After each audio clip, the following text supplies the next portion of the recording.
in place, because if we don't change the people's attitude, they're not going to replace it with liberty. They're going to say what we need are more tyrants in Washington and more rules and regulations. They're still arguing today that the reason that we had the Depression as well as this recent recession, we didn't have enough regulations on the economy, and we didn't have the Federal Reserve regulating things quite well enough.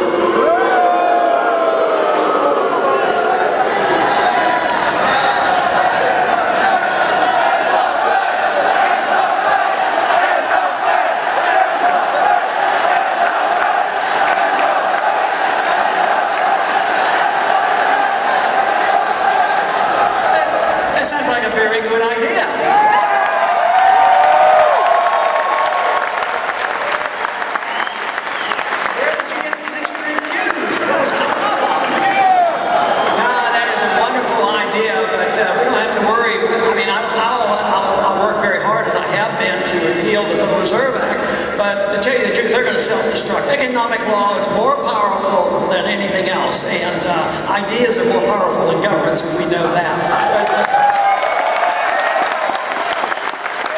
And we can be certain our time has come. It's been, the ideas of liberty have remained dormant for quite a few years, but they're alive and well and growing rapidly. And there's a whole new generation that's joining a remnant that remembers about it, had written about it, and have left a legacy for us, so we can look to that legacy, look to that remnant as the young people come in, and we can change this country. There is no doubt.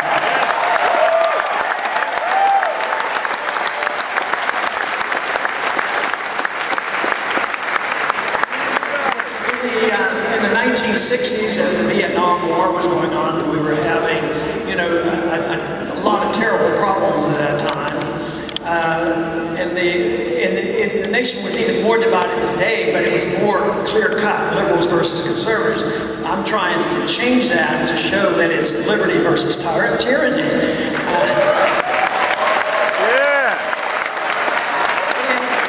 In the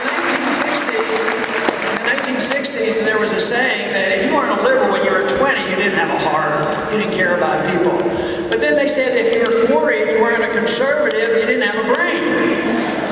And I have a suggestion. Why can't you have a heart and a brain and change this system?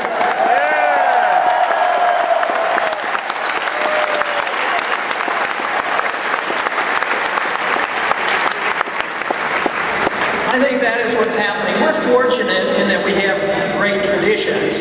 We're unfortunate that a lot of people in this country, especially those people I know in Washington, they don't know you exist yet, and they haven't heard from us yet. That's why they have to hear from us, because they will continue to manipulate the system.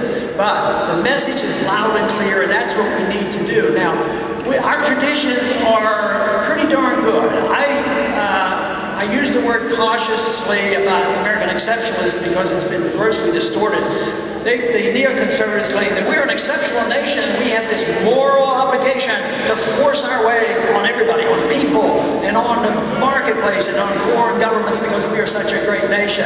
Well, I'll tell you what, there's a lot of great things about this country, especially in the past, about prosperity and individual liberty.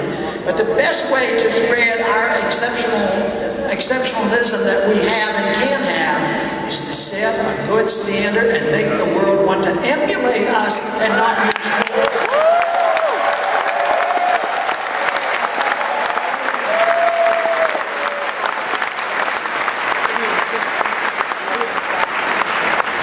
That is one thing that has to be rejected in a free society, is the use of force. If you can force other people what to do, it is no longer a free society. Then if you grant this power to government, then this use of force becomes very dangerous.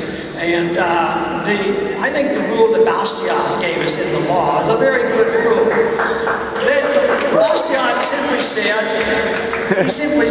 said that if you and I can't do it to each other, that is, I can't take your car, I can't go into your house, I can't spy on you, the government shouldn't be allowed to do it either.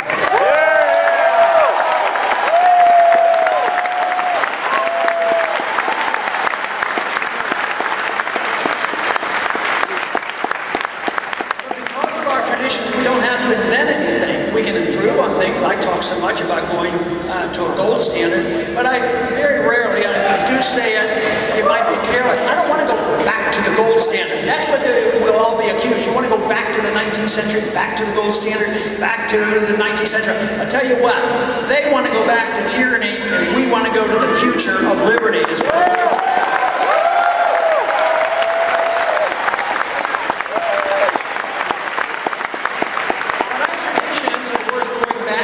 Visiting and picking up the pieces because we were far from a perfect nation. But if we reject that and we don't advance the cause of liberty, then we lose out. I think the trial of liberty in this country was the best trial in the history of the world. And I'm afraid we're giving up on it. And it's going to have to be a generation of individuals that change our mind. We have to decide what the role of government ought to be. The founders were very clear. The role of government ought to be to protect liberty. And that was it. It wasn't to police the world or tell people how to live, and it wasn't to regulate the economy. This is the reason that when I talk about being president, I talk about being a president not for the things I want to do to anybody, but what I want to not do. I don't want to be the policeman of the world.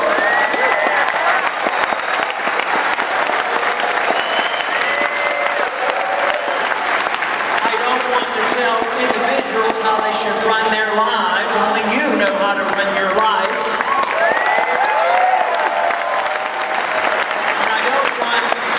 And I don't want to pretend any individual knows how to run the economy. Only the people know how to run the economy and spend their own money.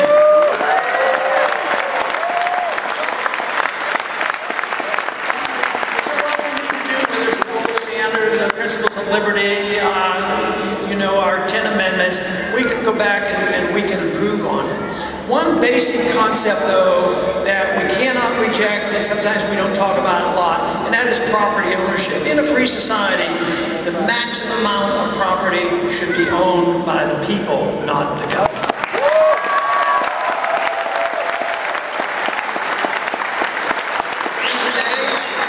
Today, more than a third of our country is owned by the government and continues to increase. But if you have a corporate system, corporatism, you might not have direct ownership. But today, we don't have the direct ownership, but we have a lot of bureaucratic, political control locally and nationally, where it's really not your land anymore, and you can't do anything, you have to get permission, so true ownership doesn't exist.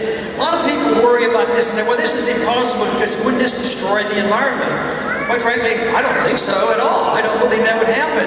Because if you look at history and look at the movement in the last 200 or 300 years, the bigger the government, the more socialistic it is, the worse the environment was.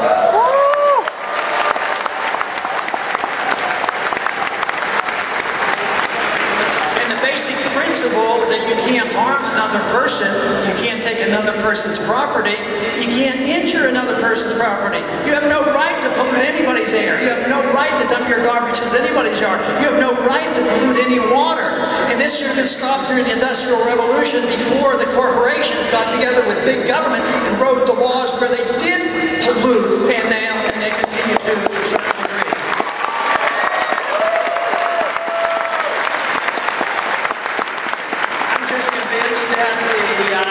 The regulatory approach at the federal level to solve that problem is not the way to go. It should be done, through property ownership and just complete rejection of anybody's right to pollute somebody else's property.